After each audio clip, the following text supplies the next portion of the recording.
hope I'm in focus. I don't know if I am, but we'll see. Hi everyone, welcome back to my channel. If you're new here, welcome to Lights Camera Bake. We make a lot of delicious sweet treats. I am trying to get more into some savory treats, but today's another sweet one, so I'll get to the savory soon, hopefully.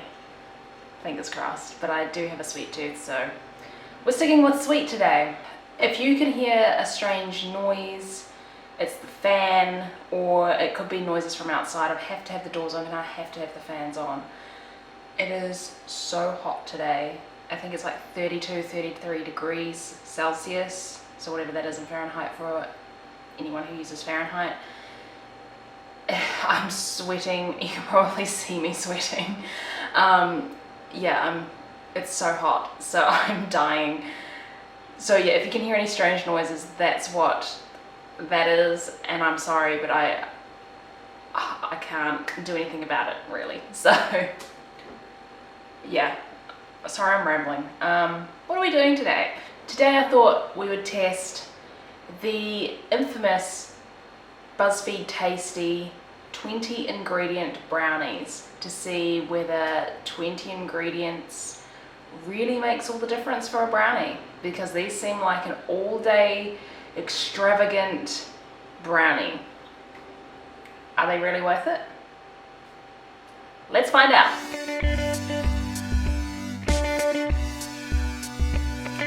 So we're gonna need 20 ingredients. I'll give you the ingredients and the amounts on screen, and also say as I'm making them. I do want to note that I am making a half portion compared to the one that's actually in the original video, which I will link down below, because the original one does make a large brownie and I don't need that much brownie in my life. I already have enough of my own from my own testing and recipes from my blog, so I'm making a half portion. I have portioned it exactly, so it'll turn out just the same, just in a smaller container. Cool? Okay, let's get started. I know there's a bit of an awkward angle, but it's probably gonna be the easiest, so I am here. My head will be chopped off. Right, so to make these, we're gonna need 3/4 of a cup of brown sugar and 1/2 cup of sugar. And to that, we're gonna add 165 grams of melted butter.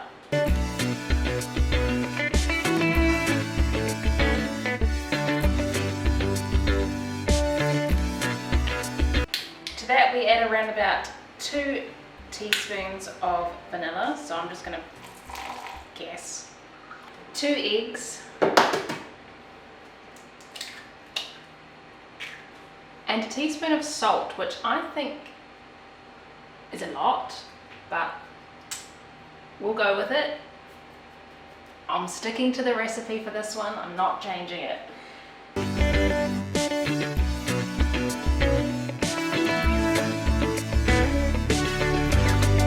Beautiful. Now we add in around about 112 grams, 13 grams of melted dark chocolate. Look at that beautiful chocolate.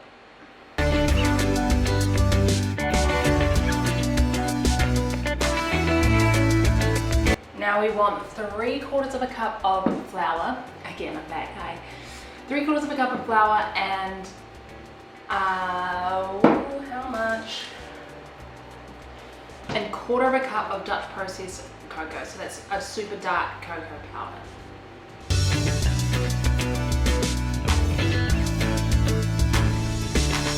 You want an 8-inch or 9-inch baking pan. I've got sort of like an 8.5 inch, so I always say a 9-inch. And we're going to line that with baking paper. Now I've got a trick for baking paper. You slice from the corner of each corner, just a little bit, so it should look something like this. See how it's coming from each corner? And then you place it in the baking pan, and the corners fold round perfectly, like that. Finally, we add in around about 115 grams of chocolate chips or chopped chocolate, depending on what you want.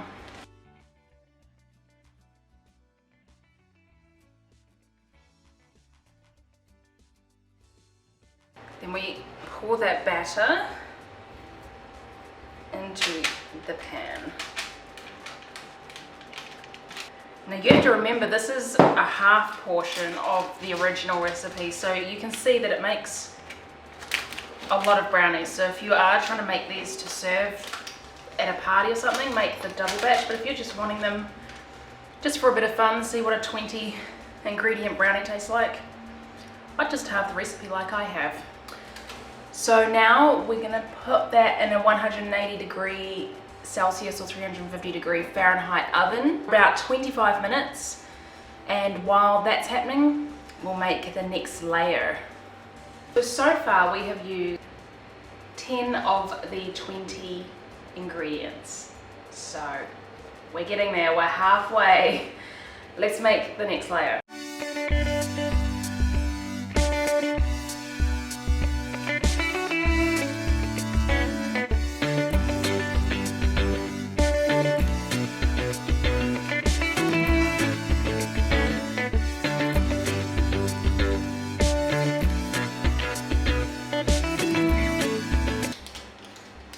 Once the brownie's been in for 25 minutes, we just need to top that with this cheesecakey topping.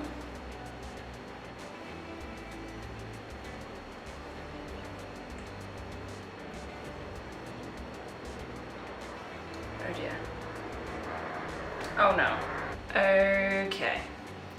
This is a problem. I don't think my brownie was set enough. Maybe I got it out a little bit too early.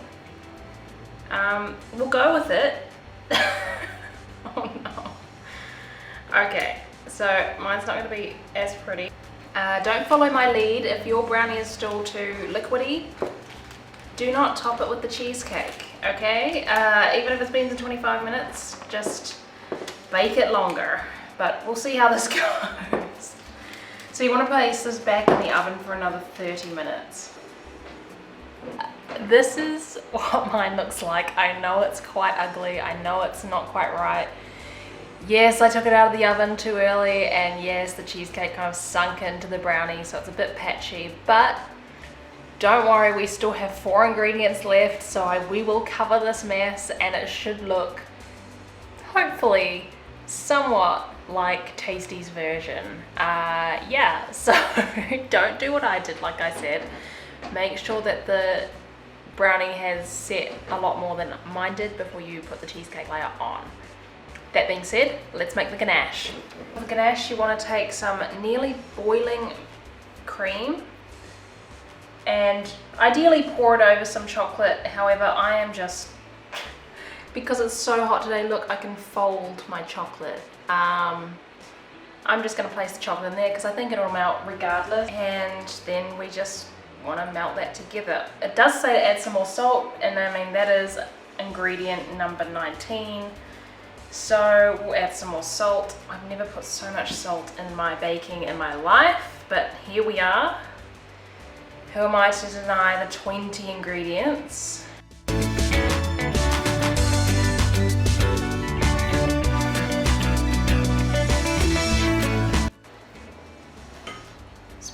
Lovely ganache over top. Yes, that looks so good. Please don't overflow. Oh my gosh, it's gonna overflow. And it's overflowing. Okay, well, today is just not my day, is it? Oh boy.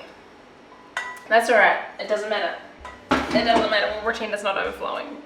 Yep. Oh, this is not going to plan.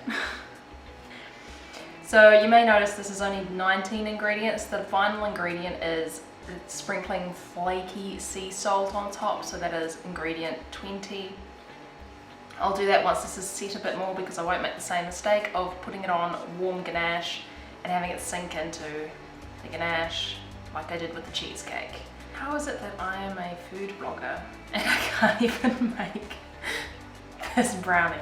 This is silly. Okay, I'm happy with it anyway. I'm gonna let this cool. I'm gonna let it set, getting rid of all the bubbles there.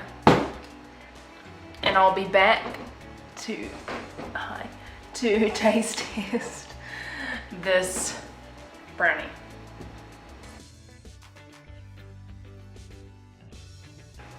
Alright, so I have a slice here. I know it's a mess. I am fully aware, so I'm not going to show it too much. But there it is.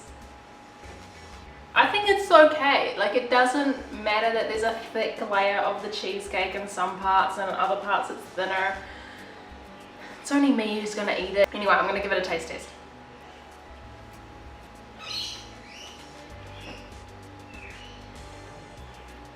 That is good. That is a delicious brownie. It's nice and fluffy and light while still having that chewy, dense sort of middle. And then of course that cheesecakey icing is perfect, and then that chocolate ganache brings back that richness. So the cheesecake kind of gives it that sweetness, and then it's brought back with the richness of the ganache. It's good. And it's not too salty. I thought it was going to be way too salty. I don't like things that are salty, like too salty. I find things salty enough without adding extra salt, particularly when there's like butter. But it was fine. It was great.